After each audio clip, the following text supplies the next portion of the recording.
to walk within your grace.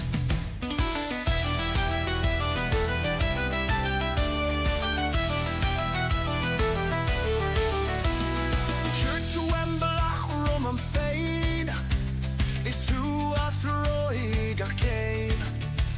You laid the path before me, you guided every step. Raise the hammer, string the bow, her gift is all I need to know.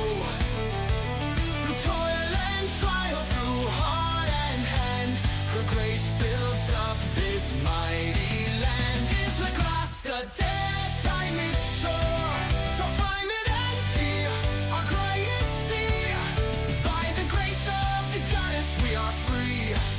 We'll build the land, our hearts within.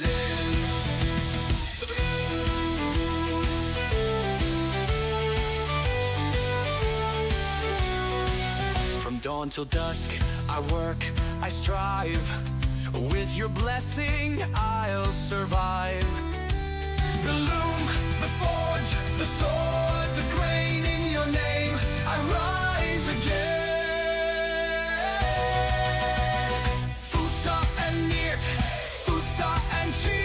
Got wood, got tolan, got trio. In you lies strength, in you lies skill. Each victory, each talent, each trial.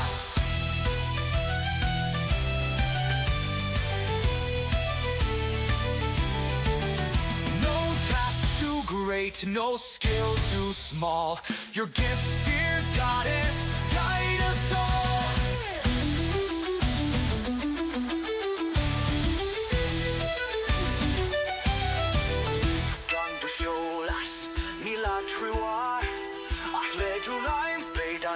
Into force. Without your light, we have no guide, but with your hand, our place abides. Raise the hammer, string the bow, her gift is all I need to know. Through toil and trial, through heart and hand, her grace builds up this mighty land. Is the grass the dead time it's sore? To find it until our greatest deed. By the grace of the goddess we are free. We'll build the land, our hearts within. I'm blessed to walk within your grace. Blessed by her grace, forever, forever.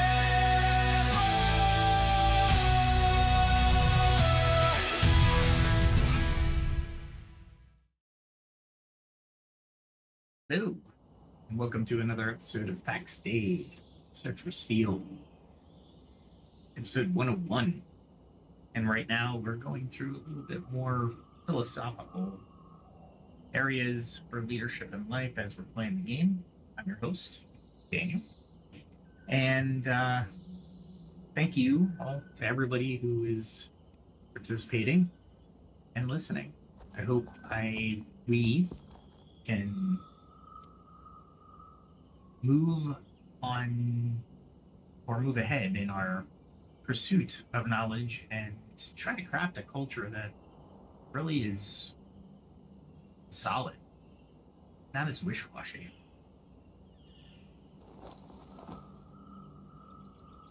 Okay, well, today we're going to be exploring an offshoot of the ancient philosophy and communication, and we're going into philosophical rhetoric and dialogical ethics. I did a little bit of research today and throughout the week to get this episode put together, but basically we'll cover how these ancient techniques inform modern communication and personal career leadership and MMORPG communities. It's rich with cross-cultural examples illustrating credibility and ethical appeal. At least I feel that way. And yes, I'm reading off of notes as I can. There's so much information.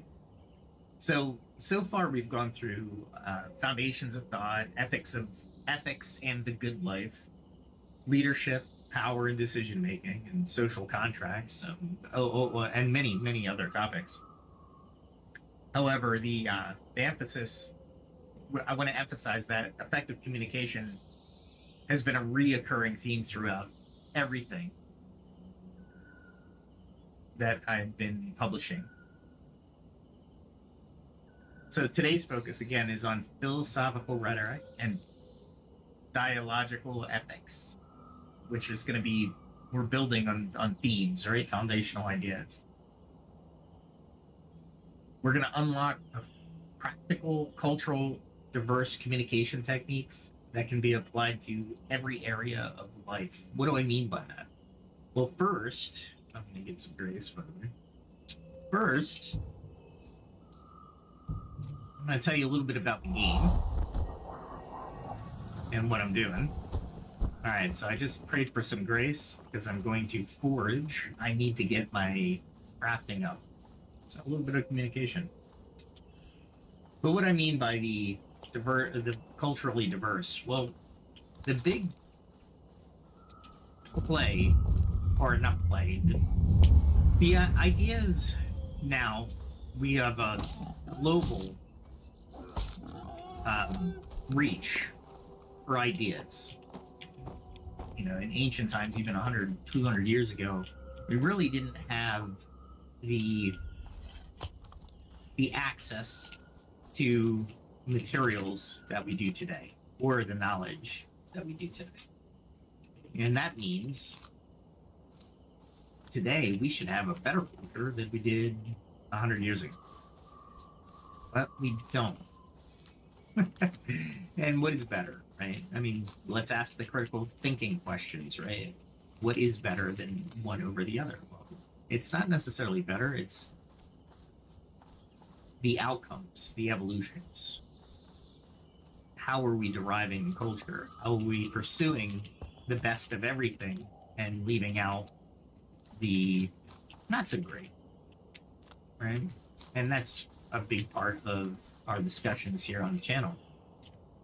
Nothing is, well, and I'm not going to say nothing is bad. There are bad ideas. We should recognize them, evaluate them, and then categorize them as bad ideas. And for reason, not just because it goes against our culture. So that's another aspect to this conversation that we're going to have tonight. Is we're going to definitely, as always, and you will find this channel defines what we're discussing. For example, tonight we're going to define the key terms: rhetoric, dialogical ethics, credibility, and ethical appeal. Why do we define things that some would say, well, we can assume? Well, when we assume, we'll come to conclusions that might not, or maybe out of the realm of what we're discussing. Which, if you're okay with that in a conversation, by all means, don't define terms. The other reason I define terms is because sometimes definitions get hijacked. And what does that mean? Well, hijacked means that a definition could be partially correct, but used in social media or and we'll learn this tonight. There could be I'll come out and say it. It could be propaganda to assert a truth that may be partial, right? Not necessarily the whole truth, but not necessarily a lie either. One of these times, we will go over the lies versus truth, because there's a big thing with how we're navigating half-truths and such things like that. So, but I digress. We are not there yet. We're going to explore the historical perspectives. And tonight, I've chosen Greece, China, India, Indigenous traditions, which is any tradition outside of the mainstream academia, and the Islamic Golden Age. We're going to provide practical applications for personal relationships, career leadership, and MMORPG team dynamics. Not many people or even podcasters that I've encountered, and there's plenty out there. I just haven't seen them on my my YouTube algorithm or my Twitter algorithm, or X, excuse me. But there could be some people out there. So don't think everything I say is absolute. I just don't know if they are. So I'm going to say things that you might disagree with, and that's fine too.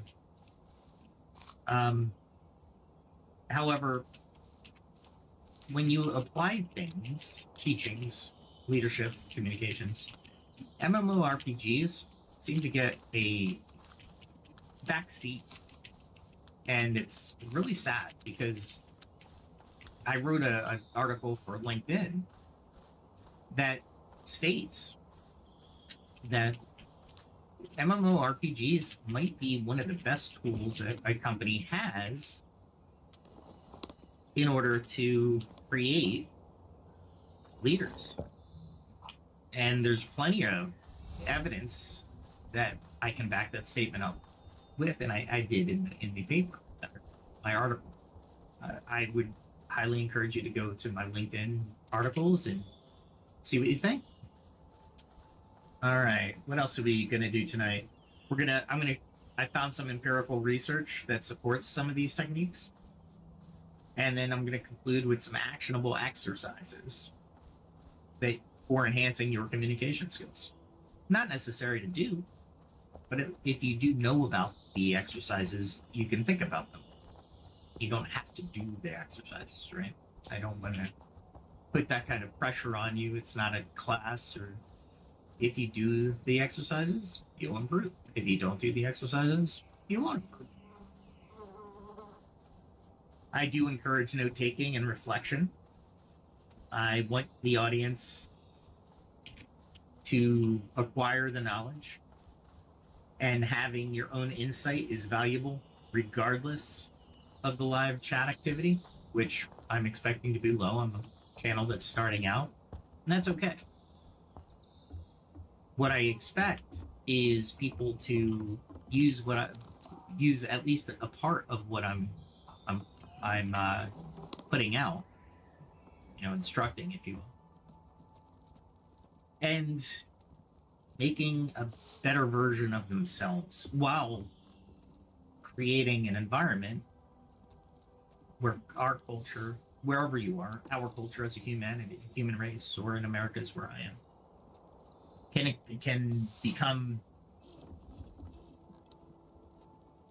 just, fair, equitable, right? So the sources and references I can provide on demand, but I won't be putting them in for into the YouTube description. So let's start with the foundations of philosophical rhetoric and dialogical ethics. So what is philosophical rhetoric? Well, it's the art of persuasive communication developed by ancient thinkers. There's key elements, right? You have logos, ethos, pathos, Kairos, and of course the practical use of each. So what is logos? Ancient Greeks in logic, evidence-based arguments. Ethos, credibility or moral character. Pathos, emotional appeal. Kairos, seizing the opportune moment. And practical use, these elements form the backbone of persuasive communication in any setting. So one thing I didn't state, even though I said credibility, I didn't say your degree matters, because we've talked about reason, logic. There is a fallacy, a false logic argument that states, I have the authority, therefore I'm right. So you can't use your credentials and automatically assume that you're right. Credibility is a different term, right? So what are dialogical ethics? It's the practice of engaging in open, respectful, and reflective dialogue to explore the ethical issues. And I have a sneaking suspicion I need to test my audio. So I will. I think we're good. All right. So we have historical perspectives of these subject matter, right? We have ancient Greece. We start with Aristotle. Credibility. It's built on demonstrated expertise, logical consistency, and a record of wise decisions. Notice the demonstrated expertise and logical consistency. That definition really turns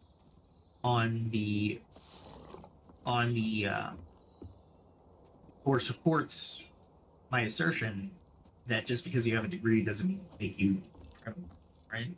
An example is a leader presenting a well-researched data during a speech and mirroring Aristotle's ideal of a philosopher, right? So, what's an ethical appeal? Well, it emphasizes virtues like honesty, fairness, and integrity. A manager who openly shares both success and failures to build trust is an example of ethical appeal. Just because I am stating something doesn't make it true, right? And when I share my successes and failures with you, which this channel is all about failures, why? Because you celebrate failures. You don't make failures your enemy. There is no reason to do that. And why do I say that? Well, because failure is part of our learning process, right? I'm basically gonna have to just get rid of these, I think.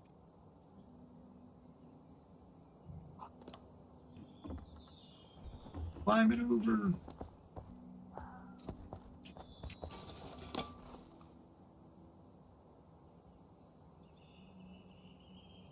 Cool, and I can put this in there.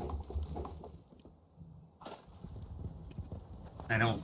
Right now, you always need coal, so it's kind of. I'm running a dual purpose here, but that's alright.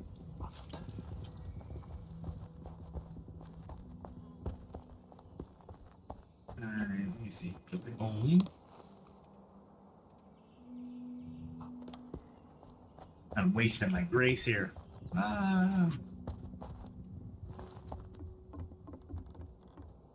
One thing you do want to do is you control the times, because grace is expensive and you have to go adventuring to get gold, which isn't a bad thing. You just have to be prepared to do it.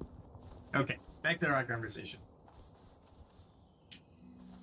All right, so Confucius defined credibility as earned by fulfilling social roles and demonstrating consistent moral behavior. Not too far from Aristotle, huh?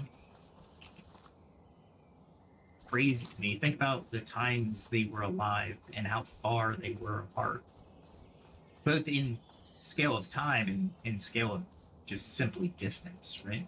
And they came up with a very close definition of credibility. Well, what did Confucius say about the ethical appeal? Well, he said centers on it centers on benevolence, or ren, and propriety, v. An example of this would be ethical business practices to prioritize collective welfare over personal gain, which honestly, that's very few and far between companies. Companies will just resoundingly say ethics is a part of our culture, and then you'll see some suspect things happening or occurring, and nobody gets punished or admonished for it because they made money on it. unless they didn't, and then you might see some admonishment or even to the point of termination, which to me is that's kind of unethical, right? So what about indigenous oral traditions? Well, credibility was tied to wisdom of elders and lived experience. A community leader who values and integrates traditional knowledge. Their ethical appeal was expressed through storytelling, proverbs, and rituals that transmit shared values. Using the narrative to instill respect for nature and collective responsibility. In smaller groups, the collective was more important than the individual, right? An individual can get an entire small community killed. When you're in a larger community, perhaps not, right? How about the Islamic Golden Age?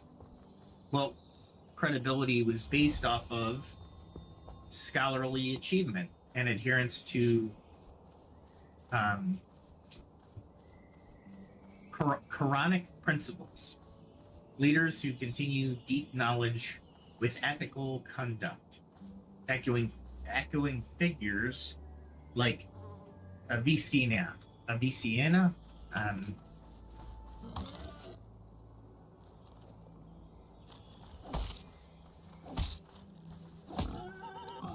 That's interesting.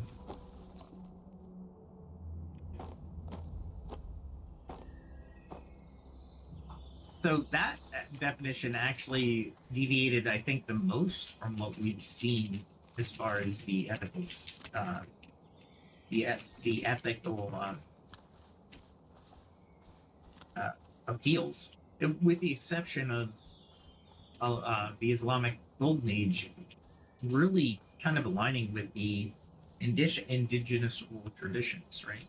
Like Quranic principles or wisdom from the book, the Quran, right? So that would be the elder, right? In this scenario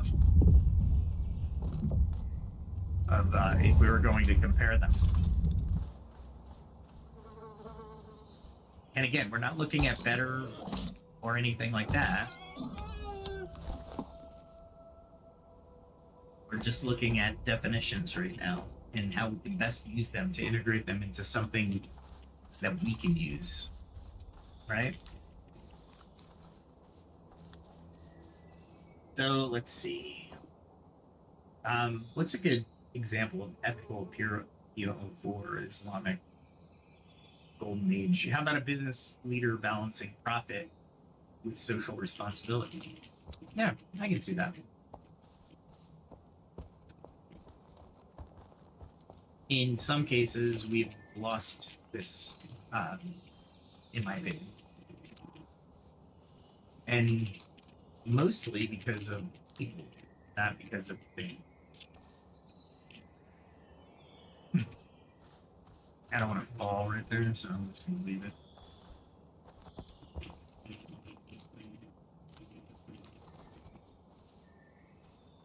Funny how you make clothes out of flax, and I could just see, the tailor going around. I need to make more linen, so I need to go get more flax.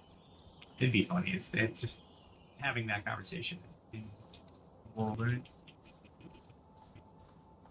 We're going to take a moment here just to look at, have an overlook, a little scenic view of the game, because they did such a great job on the detail. Look at that.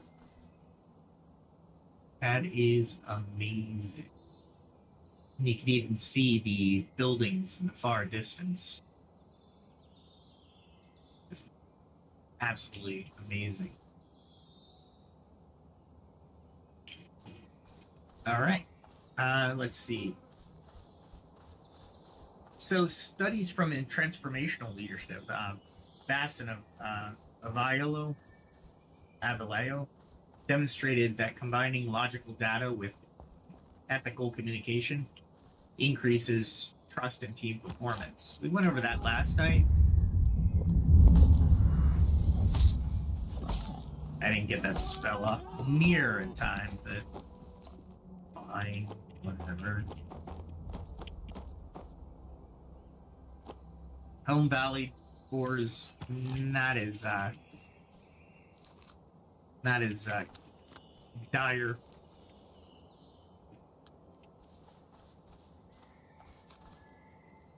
All right. Kahneman's dual process theory, which we went over last night, that shows that balancing intuition, or system 1, and deliberate reasoning in system 2 makes better decision making, right? And what is system 1? Emotional reaction. System 2, more deliberate analysis. I'm summing up. Go, please research these, or go watch the past episodes, because I've mentioned these more than once, and they are very much useful, to say the least. All right, let's see. Neuro leadership research from David Rock confirms that integrating emotional intelligence with analytical thinking enhances overall leadership and effectiveness. Some organizational psychology studies find that trust built on clear and empathetic communication correlates to higher productivity. And of course, practical implications for all these. What are these findings validating? Well, it's the application of ancient rhetorical techniques in modern contexts. From boardrooms to gaming events, you can use these techniques in every aspect.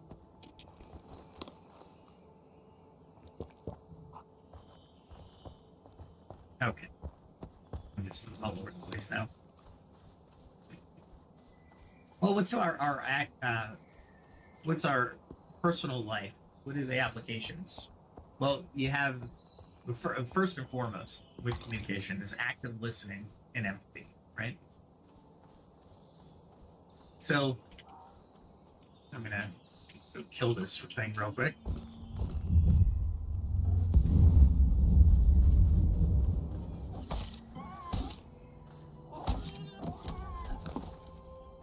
I don't have to worry about that.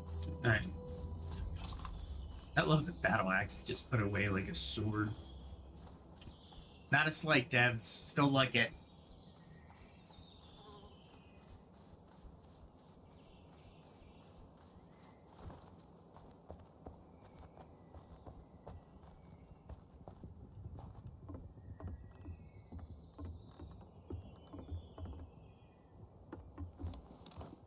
All right, let's do this, and we'll get into a little bit more active listening.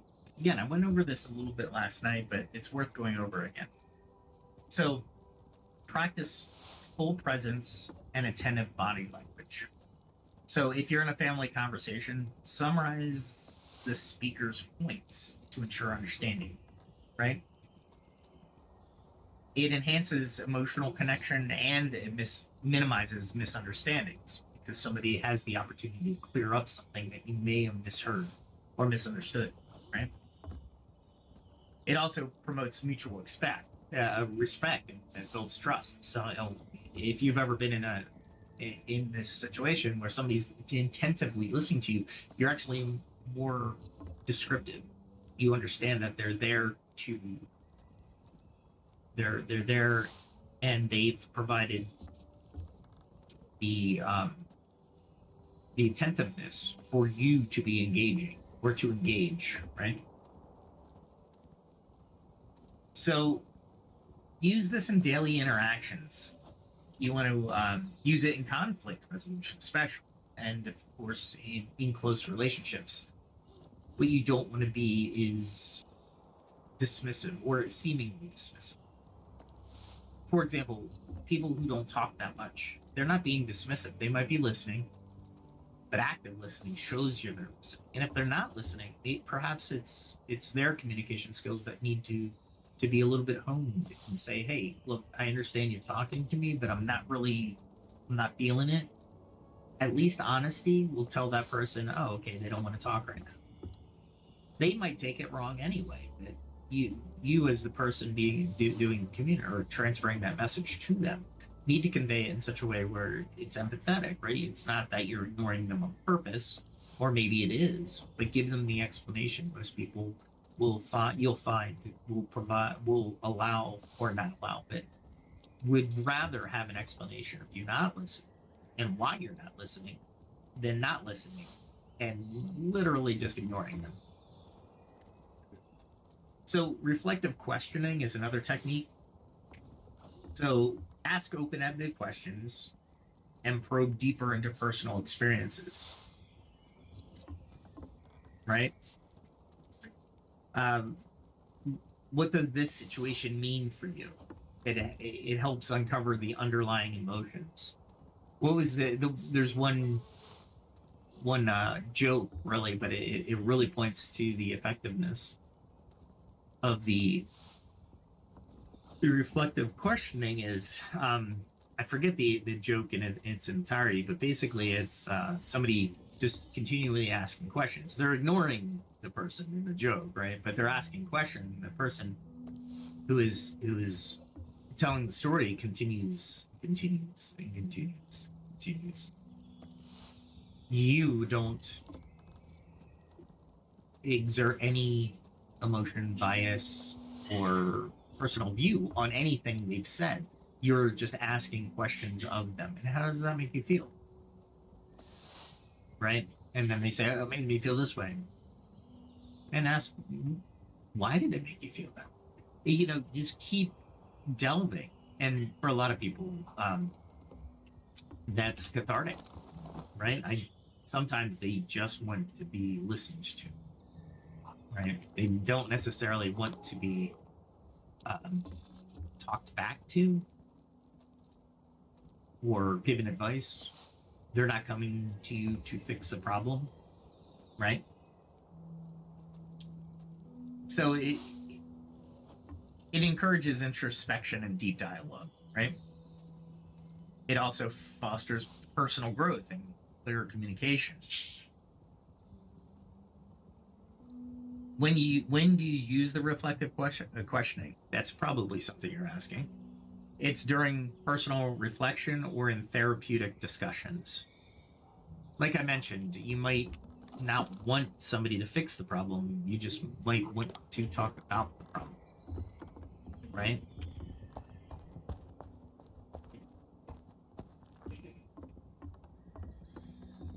I might have to get a third floor to this thing.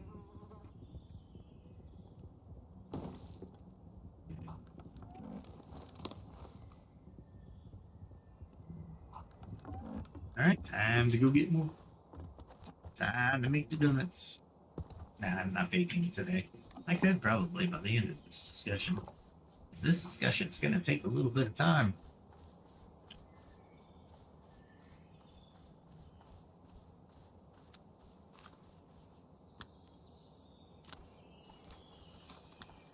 All right. And like I said, if you have any questions, hit me up on X or put in the comment section. I'll get the email that a comment has been uploaded.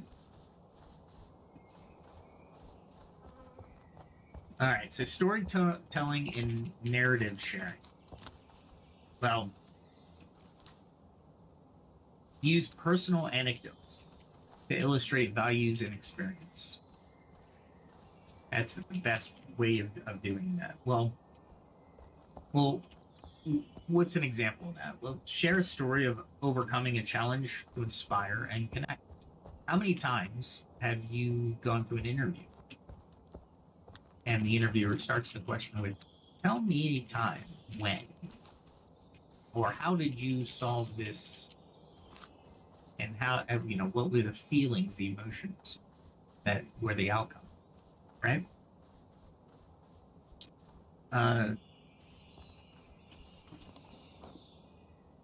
So when you're storytelling and narrative sharing, you're looking at strengthening bonds and a shared human experience, right? Humans have experiences. And if you don't have ones that excite, you have ones that aren't exciting, but you still have those. And sharing those experiences with people will be it will almost be more it provides or extends the humanity between the people communicating. So it builds a deeper and interpersonal understanding. And when do you use storytelling? Well, it makes complex ideas more relatable, right? So when do you use it? Well, in family gatherings or one-on-one mentoring or in interviews, there's a lot of different storytelling and narrative sharings. So when you're with somebody, how do you read the nonverbal cues? Well, you observe facial expressions, body language, and tone to gauge emotions. You're noticing crossed arms can signal defensiveness or prompting clarification. Like somebody crosses their arms and they're like, you can take that as a note to either they're defensive, but you'll have to assess what you said to them to make them defensive, or it could just be as simple as, oh, yeah, here, let me explain what I just said, right? And if they're defensive, that you explaining what you just said might alleviate that need for them to be defensive, right? So what else? It enhances real-time adjustments in conversations as well. If somebody's getting mad at you, you can definitely see them get mad at you. And you can adjust your tone, you can adjust what you're saying, your subject matter.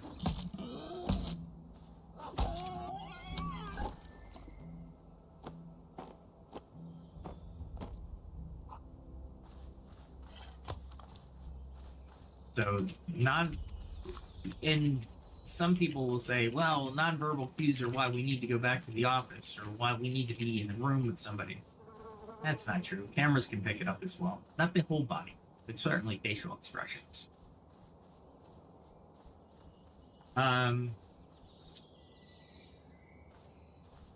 So when do you use it? Normally you use nonverbal communications in an emotionally charged interaction, or an emotional interaction, or a highly stressful interaction.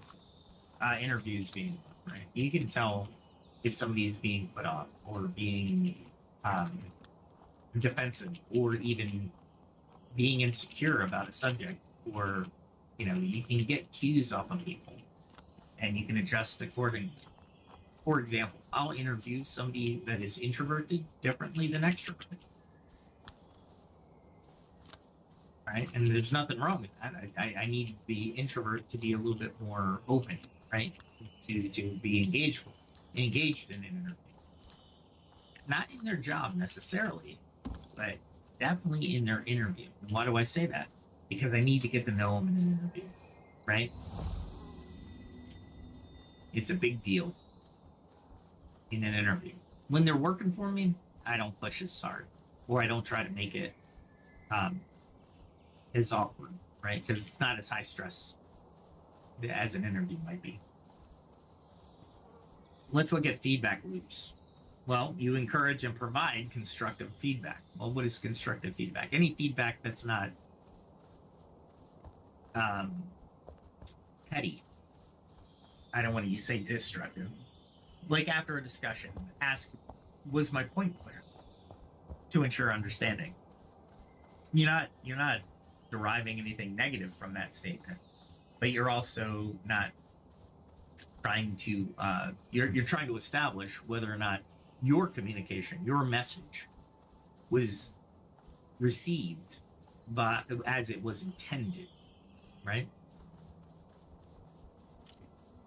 It also fosters continuous improvement and open dialogue, right?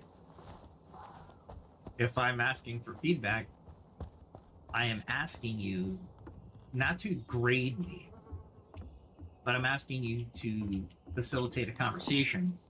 And in doing so, I might find something out about myself that I might not have had access to or understanding of while I was talking, right?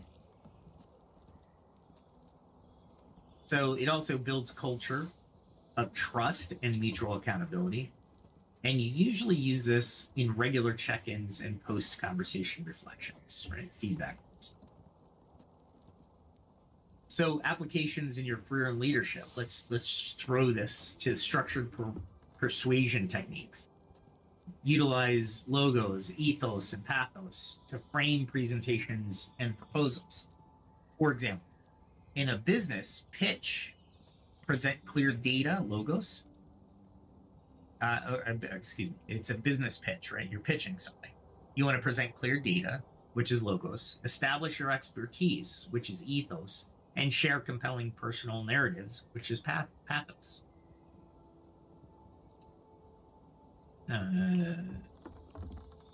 Okay. Every once in a while this does that, and it's weird. Okay. So what does it do? It enhances your credibility and persuasive impact. It also drives decision-making and inspires teams. Use this in meetings, negotiation, and public speaking engagements. So ethical dialogue and conflict resolution. Let's jump right into it. Facilitate discussions where all team members are heard. Use reflective questioning during the conflict resolution session to uncover core issues. Build trust, and it builds trust and encourages collaborative problem solving. I will probably go through an entire episode of conflict resolution because it's so huge. It's so nuanced as well. So what else is this? Well, it leads to fair and sustainable solutions as well. If you can communicate or actually facilitate these discussions where people are being heard, not just asked, but heard, then you'll foster a grander you'll foster fairness and sustainable solutions. For example, during performance reviews and meditation sessions, right?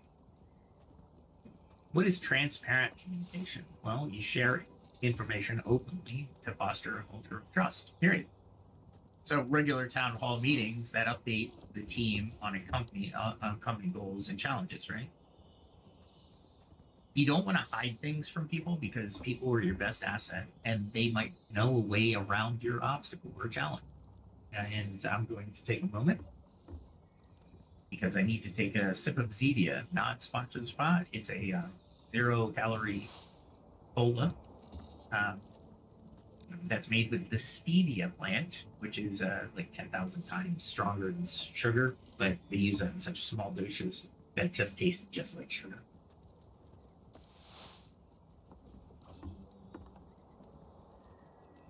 And you get no negative benefits, like negative effects as insulin spikes and such. Okay. So still on transparent communication, right? We reduce the misinformation and builds collective accountability. It also enhances team cohesion and morale.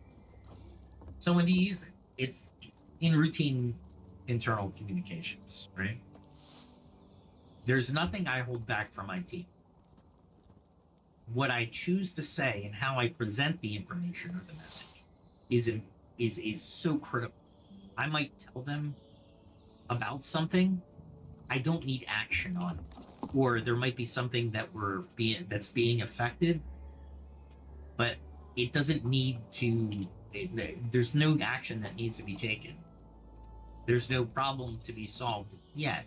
And I'll bring these key words and key phrases into the conversation because I want their help, and I want them to know everything. However, in knowing everything, it might not be the best course of action depending on what you want to happen. Oh, why am I saying it that way? Being transparent could be faulted to a fault is bad. You can go on a corner case, and that corner case might not be the best way to go about finding a solution, right? Corner cases are corner cases for literally that reason. It's the same with relationships, right? If you think about it. if you tell somebody a corner case or you want to be as transparent as possible, right? But sometimes they just don't need to know all of it, but they do need to know the subject itself, right? Because part of, well, relationships, especially, you're fostering trust. That's the relationship you want. Even at work, you want to foster trust. That's why even in my projects, I do try to be as transparent as possible with the information that's provided, or that the information I can provide to the users, right, of that information, said information. And if it comes down to it later on down the line, we have the transparency to say, oh yeah, we knew this was coming. We hoped it didn't, but at least we had the information. It's not a blind side. It's not a surprise, right? So let's go on to mentorship through storytelling. Well, leaders share personal experience to mentor and inspire others. So a mentor recounting both success and failures provides a balanced guidance. And I want to stress this. If I'm mentoring somebody, I want to tell them when I didn't do well. But why? Because I'm not perfect. And they need to understand that just because I'm their mentor doesn't mean I hadn't made mistakes. I learned from my mistakes. We all learn from our mistakes. We become better because of it, right? We do different, we provide or think of different strategies because we have made that mistake. And in doing so, mentoring somebody, if you tell them all about your successes, you might give them a complex, like, oh my gosh, I could have never done that. I can't do that. Right? I can't be perfect.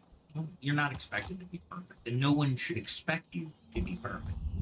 Even in life and death situations, you're not going to be perfect.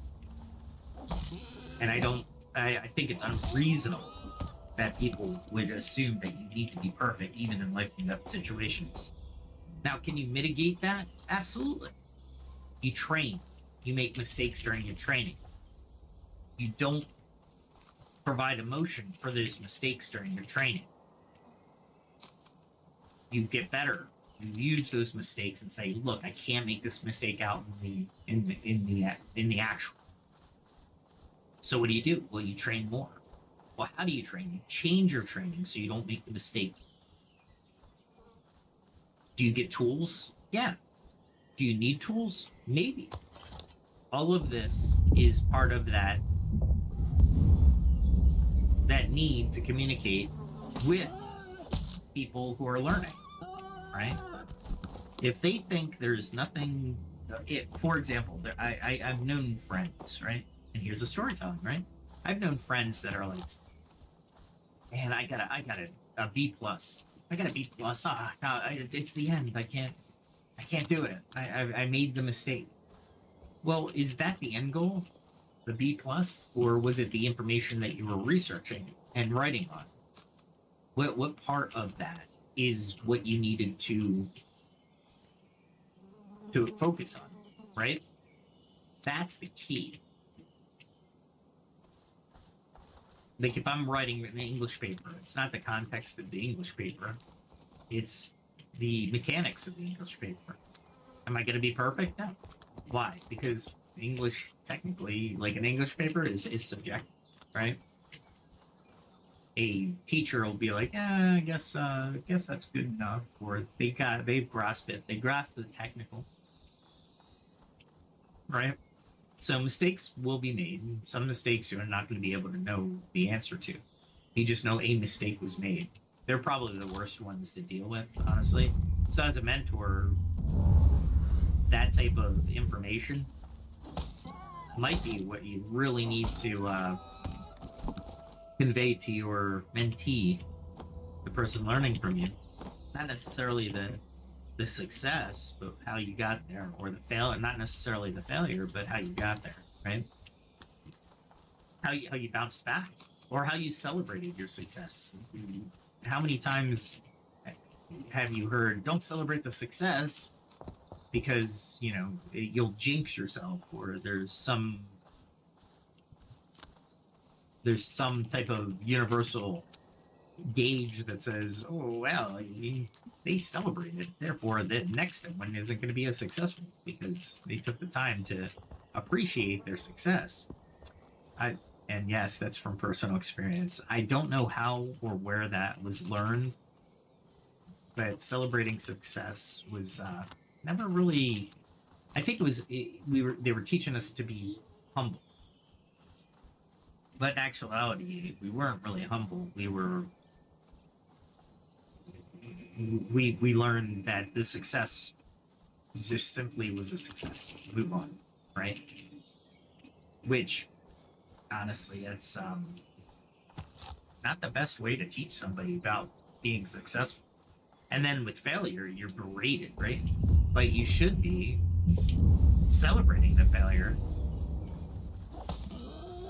in the way that you are providing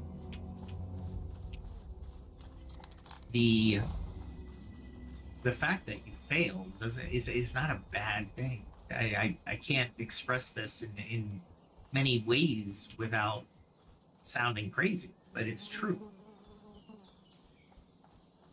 Let's see. When you do mentor through storytelling, it also strengthens the learning culture and the leadership development, because there's two factors here. Anytime I'm teaching something, I'm learning at the same time. I'm learning something different and nuanced, something else other than the subject matter, perhaps, or maybe I find a different path that I could have went down, but I didn't because for reason A, B, or C. Gaining the foundation doesn't necessarily mean I'm an expert in all things, right?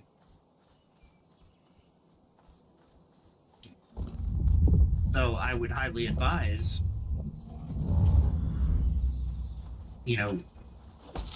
making that learning culture a thing, right? All right, let's see.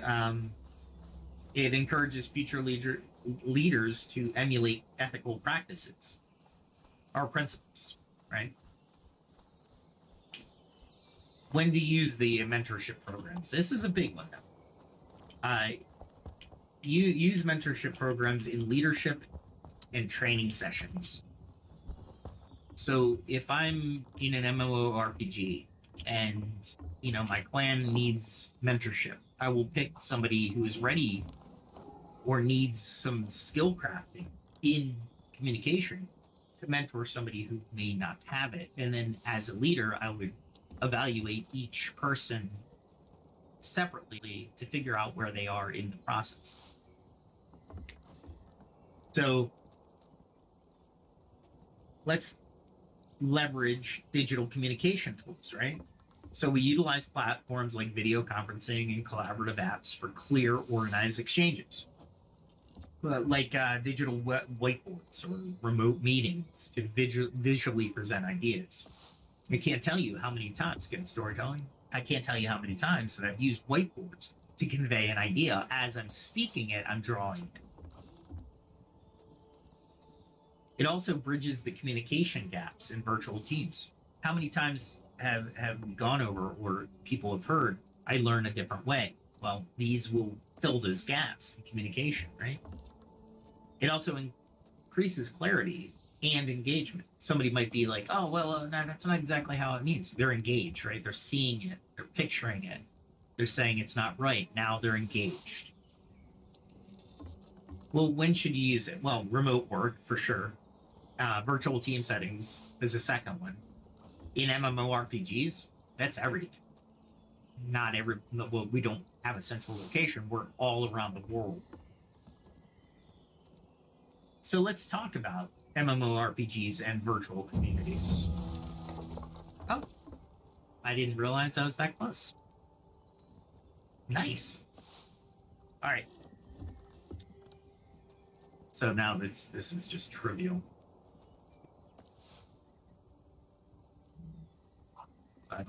I really don't need to do this anymore. You know what? I'll do this just because. it takes up less room in the boxes. Okay. So team coordination and clear commands. You have to employ concise, standardized language during gameplay. For example, develop a set of callouts for raids or maneuvers in Pax Dei, or insert MMORPG here. And that will ensure everyone understands their roles. You have to improve efficiency and minimize it. It improves efficiency and minimizes confusion. It also strengthens team performance and responsiveness. So when do you use these? Well, during real-time strategy sessions and in-game battles, right? You want to practice going into battles. In Pax Dei, it actually provides a really good battlefield, right? Meaning, in this context, if I were to set up a party of 6 people, I would go to my home valley, where the, let's say, Inquisitors are lower level, but I still have ruins, I still have areas where there's a lot of Inquisitors. Low level, but a lot of them. So I take the group of 6 and we build strategies based off of the low levels. It's not going to last long if we're a medium level, a high level party. However, it will provide that practice. So when we do go into a major combat or with a more difficult foe, we have those call-outs, right?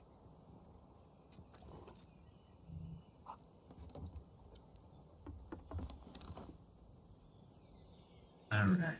Oh, did I just? That's all right. That's okay. I need wool, so that's gonna take some combat to get wool. Not a big deal.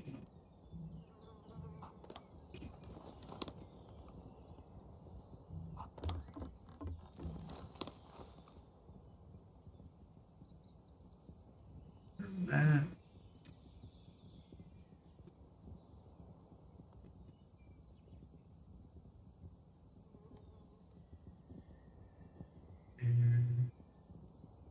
I'm looking for the amount that will get me.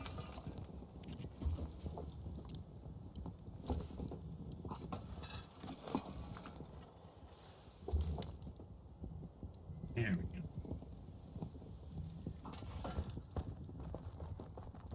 I'm gonna get some weapons and we'll go hunting essentially for wool.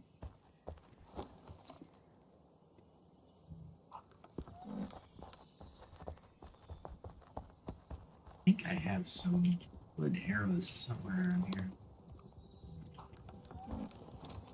There we go. Take some of those.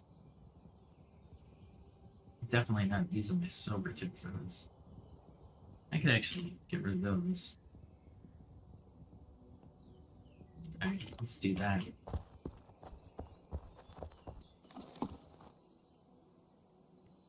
Longbow, definitely. Move that to there. That's 6, I think that's the one. Yeah, 80. Actually, that gets 7. It's 80.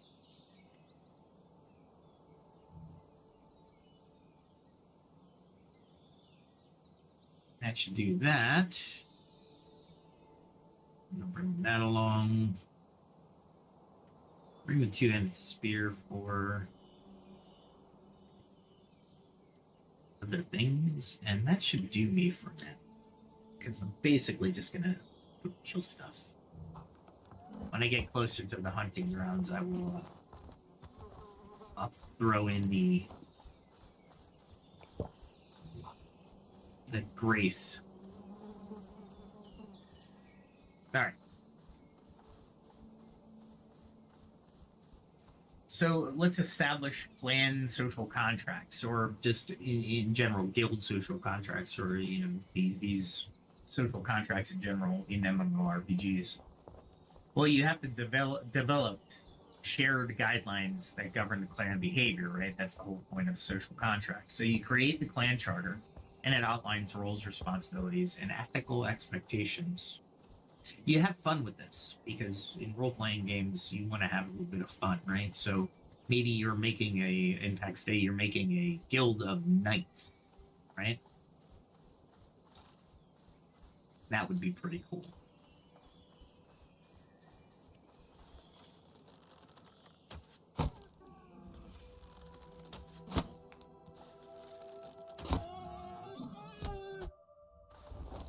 I am just looking for wool. Don't care about anything else.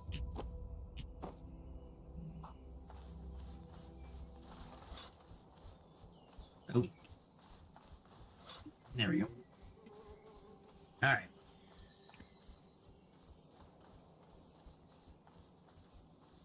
So what else? We build a foundation of trust and order because we've created these guidelines.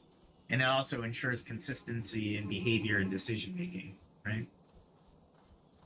So use it during clan formation or regular community reviews. Like you want to provide access in ways for individuals, especially individuals that are joining. You want to be, and this is one of the things I can't stress enough, is if your social contracts or your guidelines or your guild has certain criteria or rules, you need to ensure that the rules that you're providing are upfront with people, right?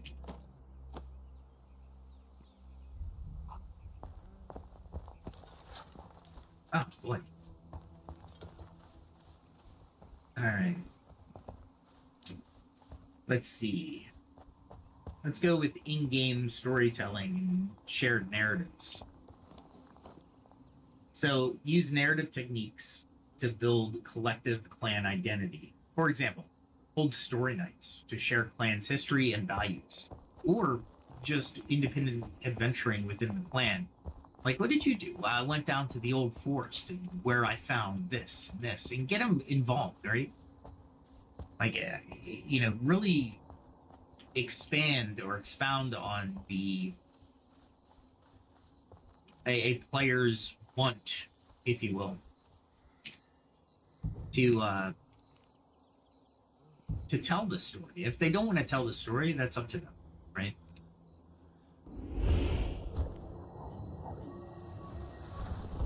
I forgot to do this. That was my fault.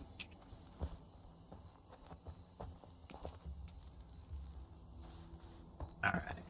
Let's see. Oh, missed that. There we go.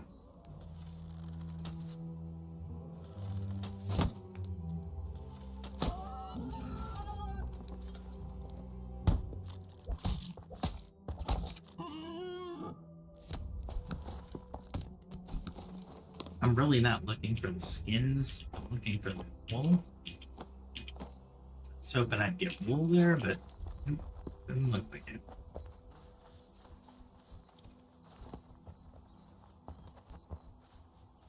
Hey, he built his house there. Don't judge me.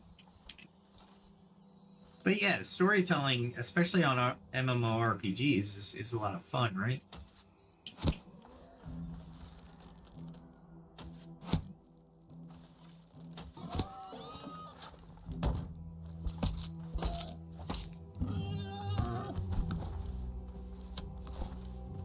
Wow, there's no wool whatsoever.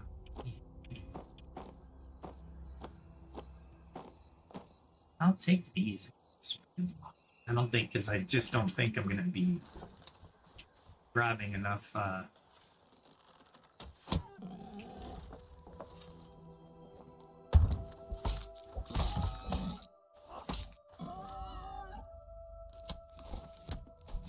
That's alright, I guess. Alright, so what else?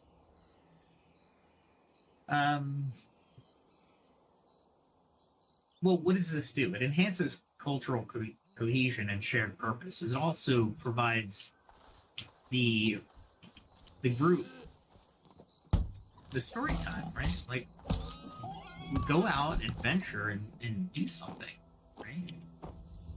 Why? Because you get to participate in this awesome event. Doesn't necessarily mean you're, gonna have the best story, but and you have the exaggerations, right? Where people are like, "Oh, you're exaggerating," right? And that's fine. Like I tell my story with Empire to anybody who will listen. That one time I shot a will-o-wisp and it summoned inquisitors, and everybody was like, "That doesn't happen."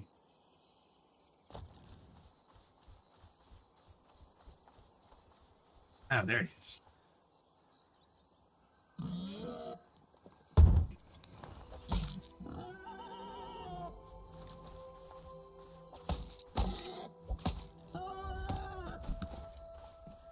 I was wondering what I'm waiting for. I just drop it. It's kind of funny.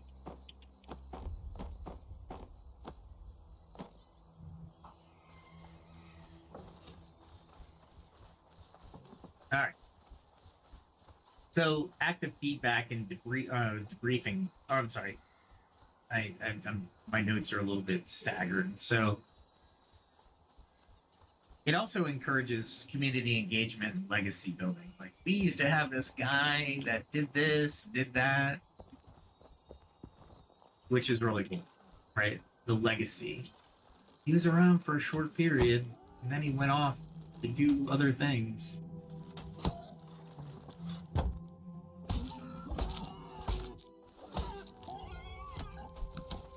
Which I think is really good for the narrative. Now, you can't do this kind of stuff at work, right? Or to a great degree, you can't do it at work. What can you do at work, right? That would be the question. Go ahead and put what you would do, like something similar in the chat. Oh, he was attacking a rabbit. That's cool.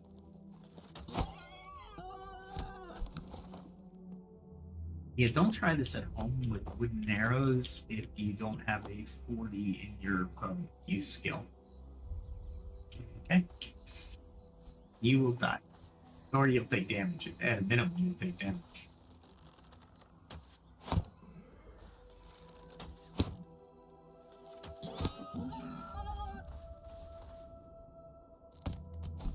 As you can see, I can create, I'm the pig killer. I don't.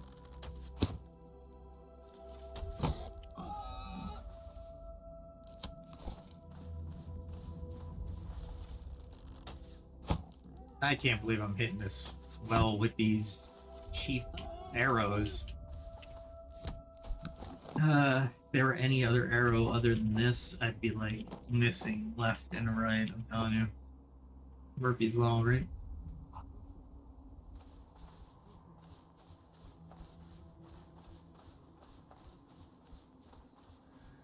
All right, so let's talk about active feedback. Or I'm sorry, in forums, you can you use voice chats and organize clan events within those forums, like Discord or something like that. So let's look at active feedback and debriefing sessions. Well, if you conduct structured post-game debriefs to discuss communication effectiveness, not only will you gain more advantage, that is new.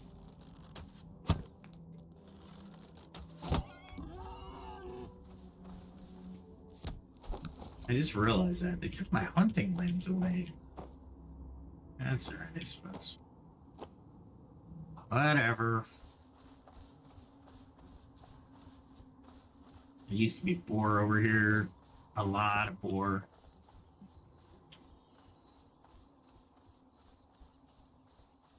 Now they're doing this. Alright, whatever.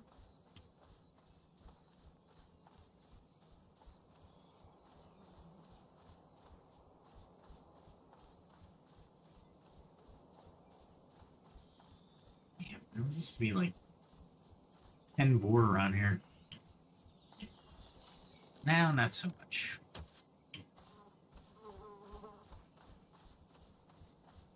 At least there's a couple around here still.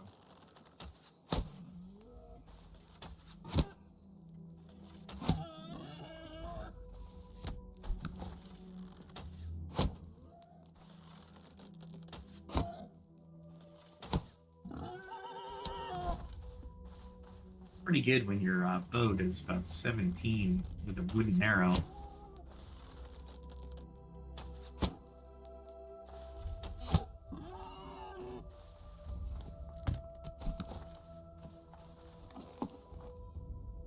All the unnecessary stuff.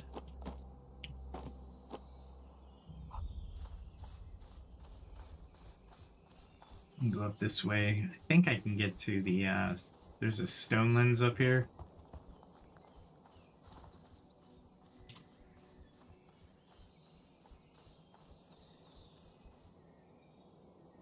Oh, cool.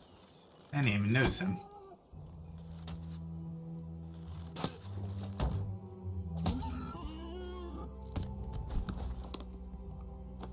Alright, get rid of that, and we'll go on to our next project. I didn't expect to go outside of my own.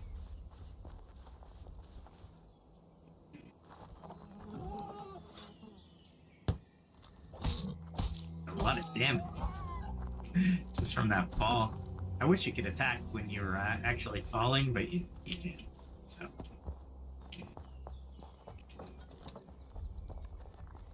You can't.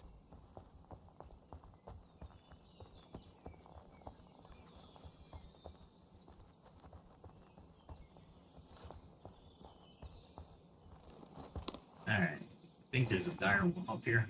Alright. So let's go to active feedback and debriefing. So we talked about structured post-game debriefs and communication effectiveness. And for example, the after the raid, we discussed what worked well and what needs improvement. And it also promotes continuous learning through team improvement. It also builds culture and open feedback and accountability.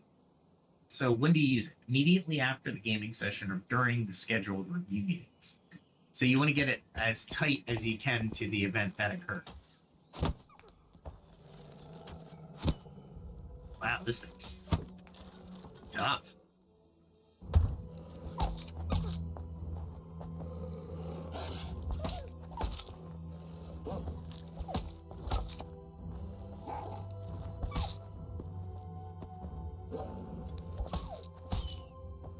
$32 normally.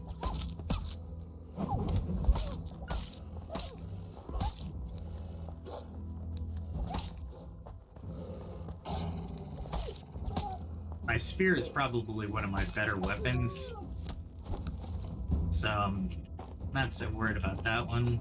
I don't need any of this. Okay. Guess they don't have much in the way of wool. Fur, maybe? I don't know. Definitely not wool, though. Alright. So let's talk about digital tools in moderation, right?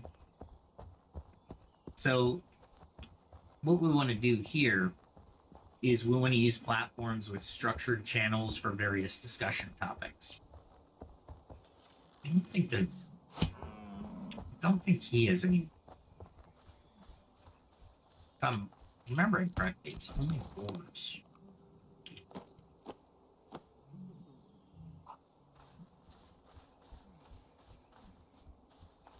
That's an interesting. Oh.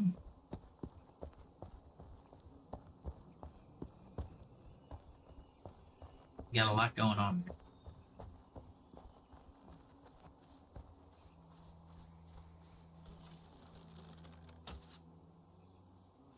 It sucks so bad.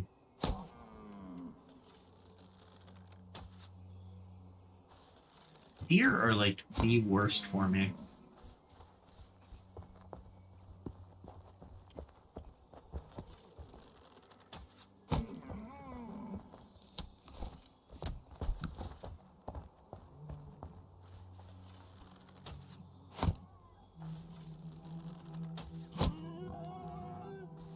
I must be in the other arrows.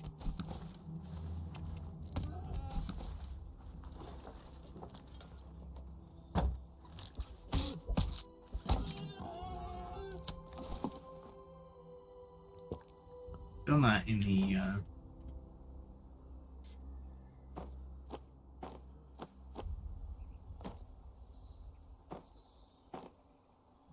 all right.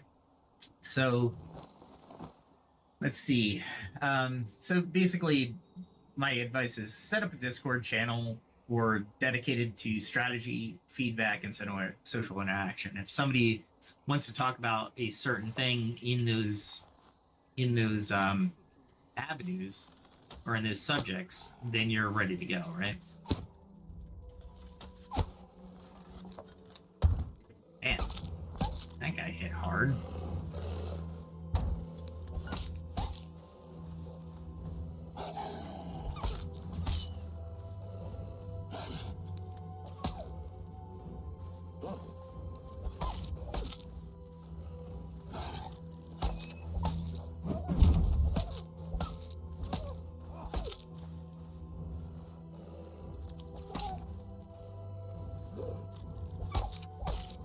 Werewolves are so tough. And this is my home valley. They are not easy, to say the least. Alright.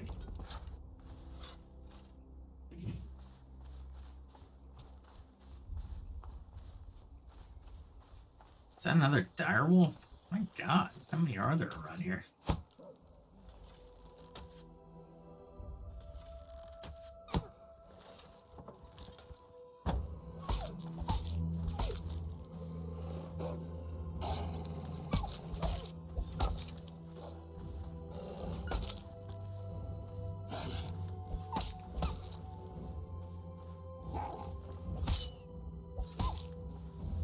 It's like 60 points of damage right there.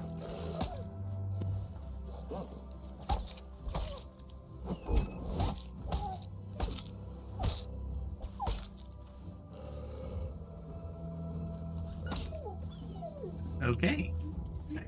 I'm either doing really well tonight or they've changed something. I haven't decided yet. Literally hitting things that I don't normally hit in one shot, and I'm doing really well against the dire ones. So take it, but it's still weird.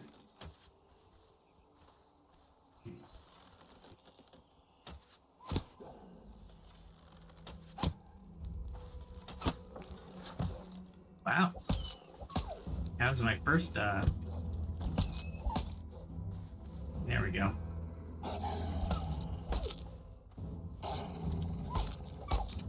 He's only at 24.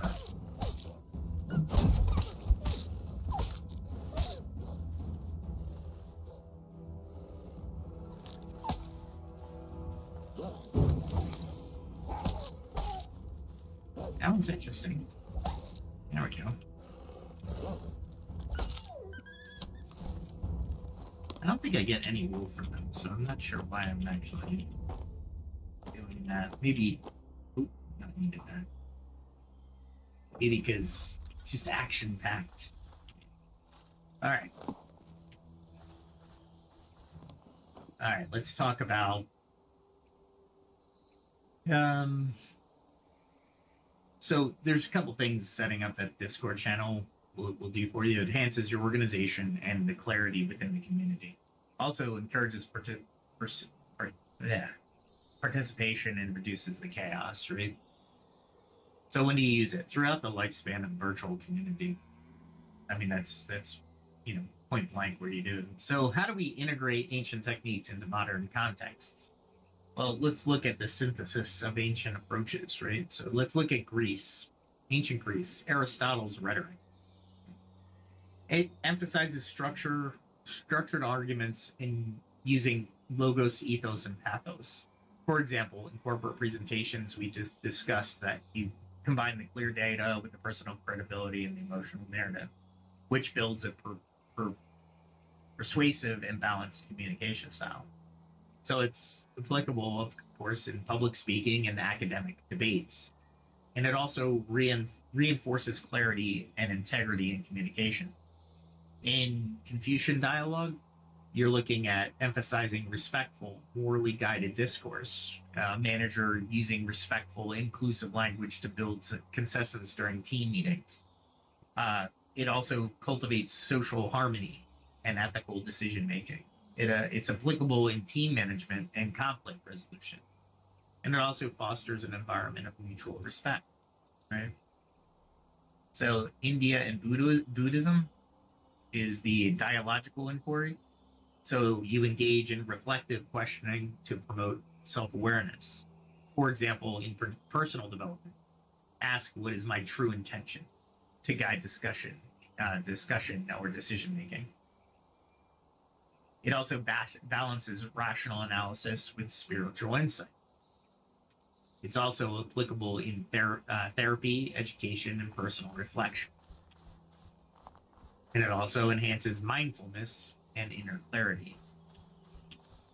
Right, so there's a lot. Oh, there's fine. I knew I was going to miss that one. There we go.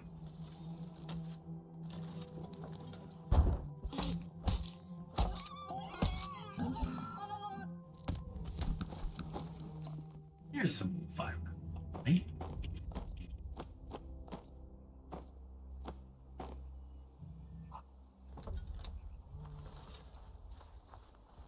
That took forever. I think I'm heading in the right direction. I'm going to have to pull up a map here shortly. I say shortly now. I'm heading somewhat in the right direction. Let's go this way.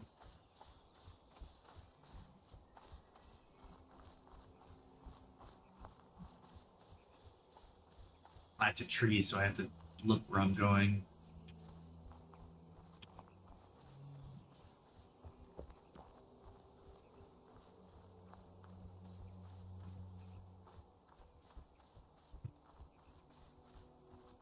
There's the forest that I don't like, but it's not bad.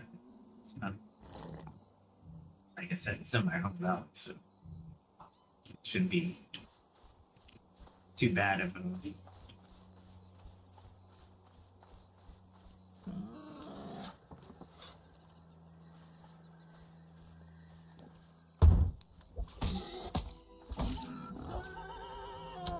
There we go. Basically, I'm just going to go through here to the hail.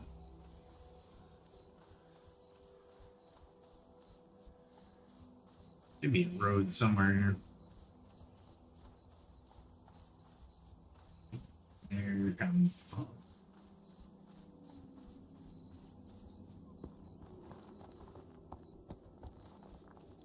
There used to be a person who lived around here. I don't know if they left or they just... What's going on?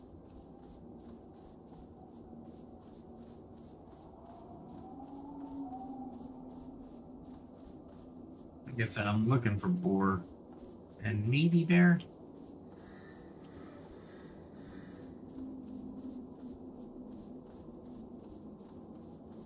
Here's a bear.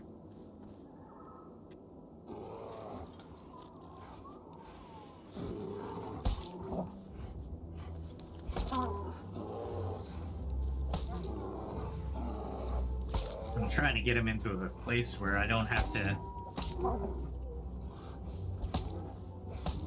die.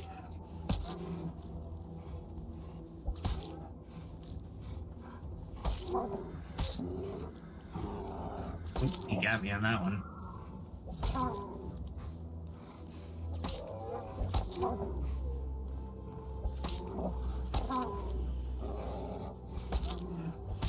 Oh,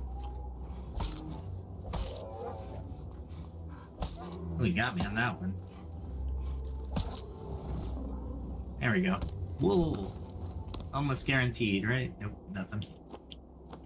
I feel like Yukon Jack every once in a while. Ooh, I'll pick up that carcass, because bear carcass is good.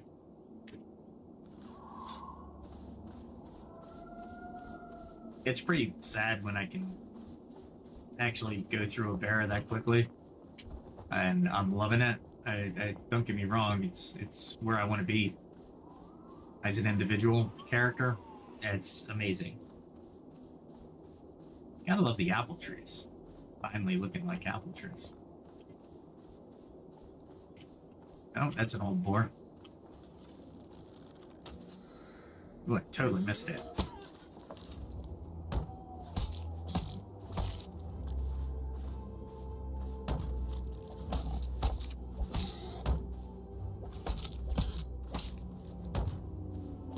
Trying to see if moving actually reduces damage. I'm not sure, but it looked kind of like it did. Again, testing, evaluating, testing again, and seeing if the hypothesis is correct. All good stuff.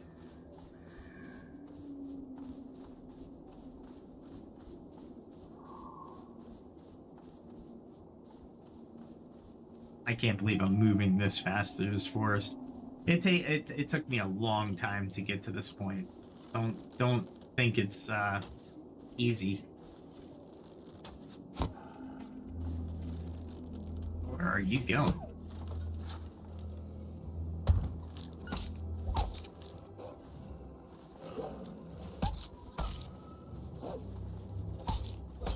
Direwolves just take a long time to kill.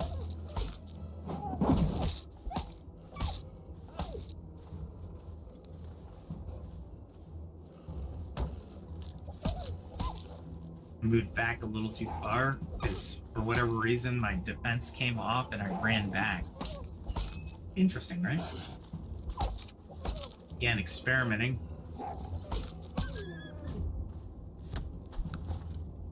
There we go. There's another one. Gee whiz. They don't really get me anything, so I really don't want to kill it.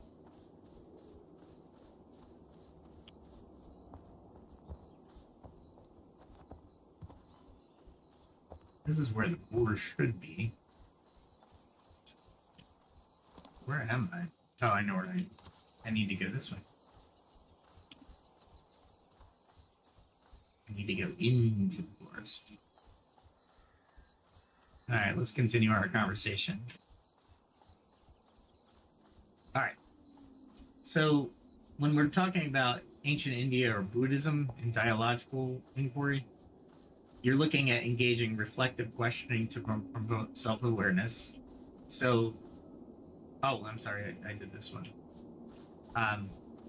So let's go to the Indigenous Oral Traditions, storytelling, and proverbs, right?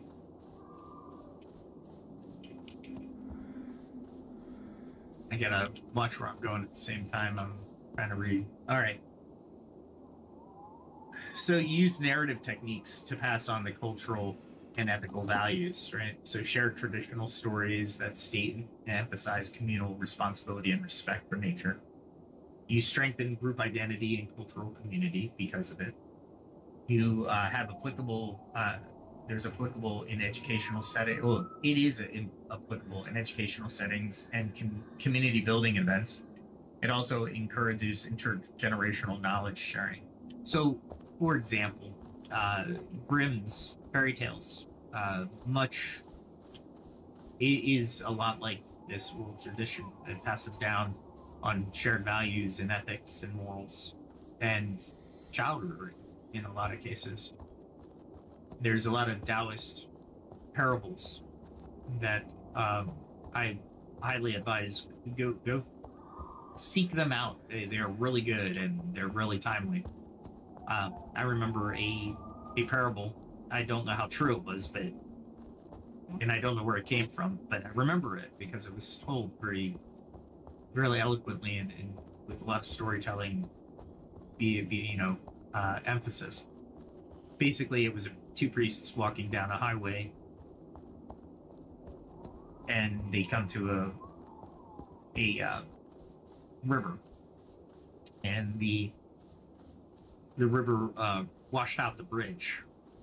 In the middle of the river was a woman trying desperately to cross the river, but was caught up in the current and in trouble. So one of the older Taoist priest or Buddhist priest, who technically Buddhists aren't allowed to carry women. In this sect, they were not allowed to carry women. We'll just say it that way. they basically he was like, all right, well, I'm gonna help her. So he grabbed her, took her to the other side of the river, and dropped her off, and she thanked him. Everything was golden. But his apprentice, or his fellow um, Buddhist priest, was like, you just carried a woman, you touched a woman. And for miles and miles, they were walking, and the older Buddhist priest was like, okay, so anything wrong? And he's like, yeah, you carried a woman. And the Buddhist priest was like, yeah, I did. You're absolutely right. But you've carried her far longer than I have.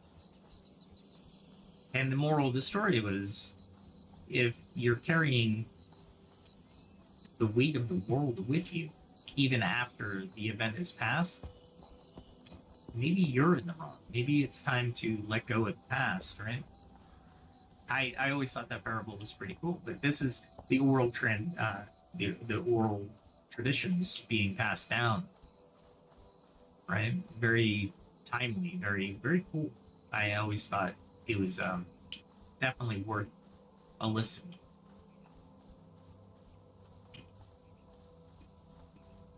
Trying to figure out where I am. I want to go straight again.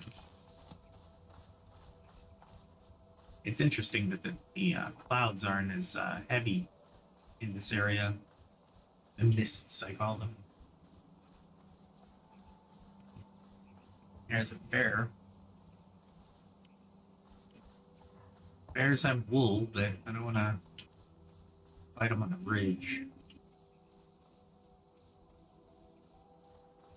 I don't mind fighting them down here, but I don't want to fight them on the bridge. Can I get to them? Nah, not really. I'll continue to the location I was thinking about going.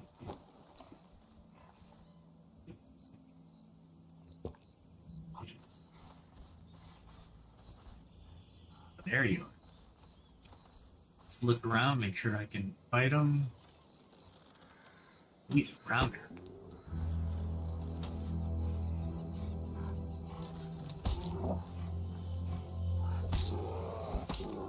Ah. Mistake after mistake. That's alright.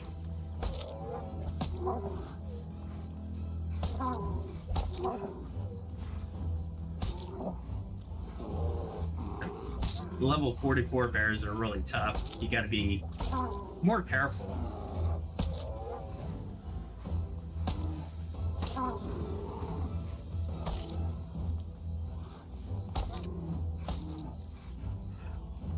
You gotta use the kill shot a little bit more.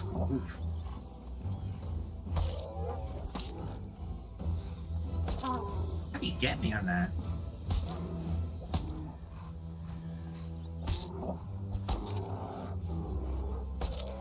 Guess I wasn't backing up fast enough.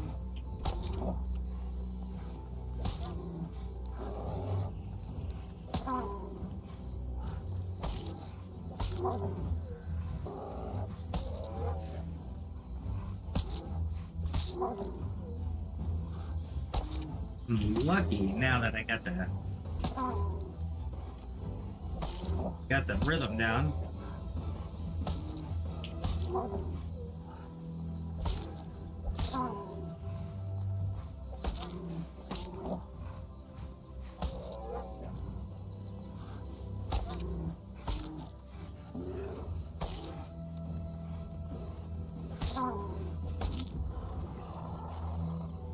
I forgot how tough brown bears are.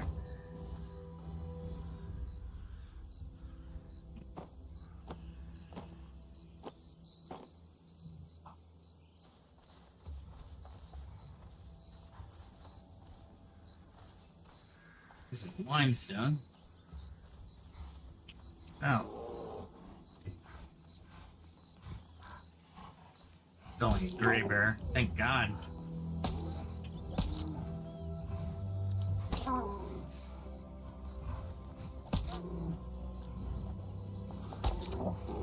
Get him up on the road a little bit. a better shot at killing them.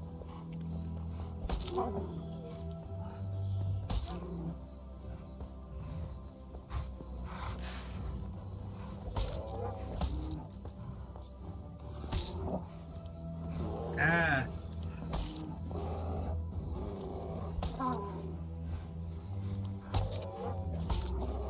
Waiting for that cooldown too.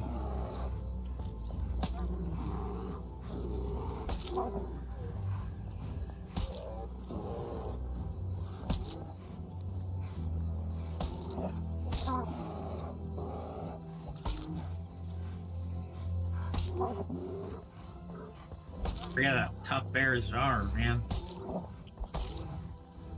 Especially when they're level 34.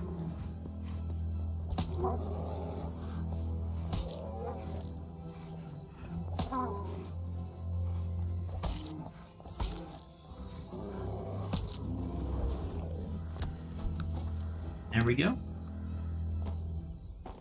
A decent amount of stuff. Still only looking for the, let's see where I am. I don't really get this. Okay.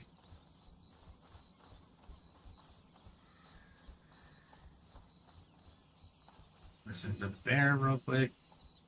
Once I'm out of the mist, I can talk a little bit more about the subject that we've come all to listen to instead of watch me play a game lately.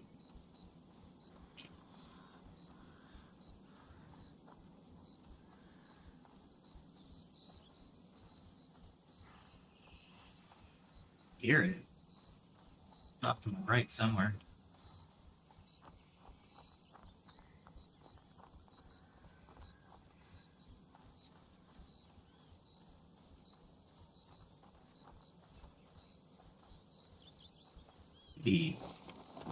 Yeah, close. Close to the road I need to be on.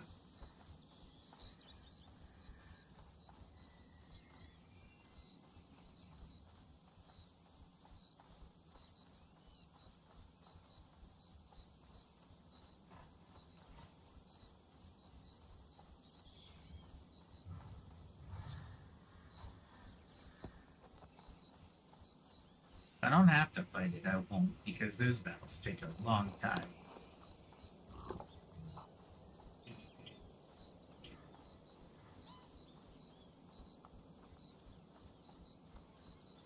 I think I'm coming into the right area. This is it.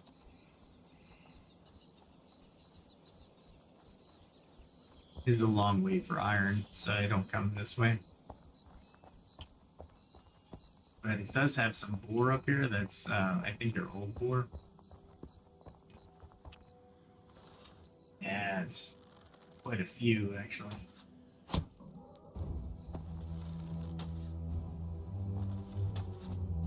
Really?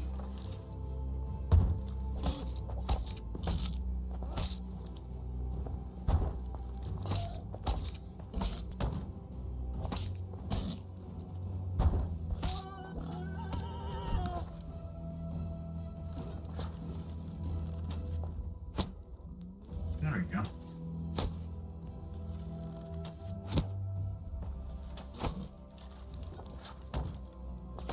They hit so hard.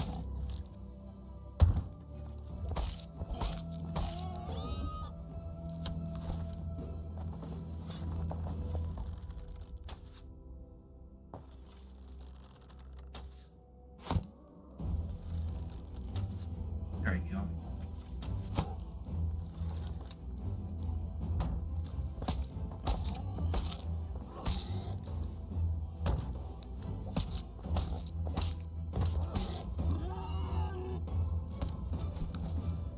Did he get scared?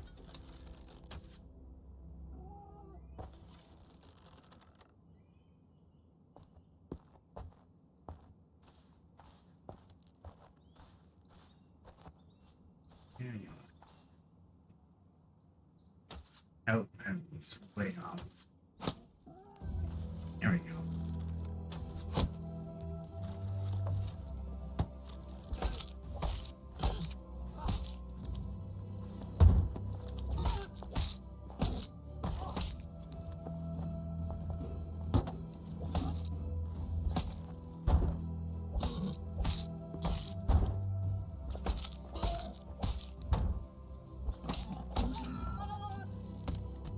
Wow, they are tough, huh?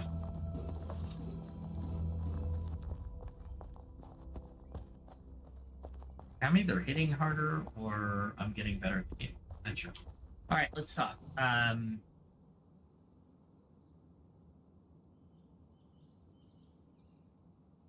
So when we're talking about the indigenous oral traditions, we're also talking about it strengthens the group identity and cultural continuity. It's applicable in education settings and community building events and encourages intergenerational knowledge sharing. So I think we went over that, but I have to kind of fold that into our conversation as I'm playing the game. It's a little bit harder to follow my notes. So Islamic Golden Age. It's scholarly rhetoric is what it's called, or in the context I'm using it. So it combines deep scholarly research with ethical practices. For example, a leader that presents ideas supported by thorough research and ethical considerations, echoing the practices of scholars like Avicenna.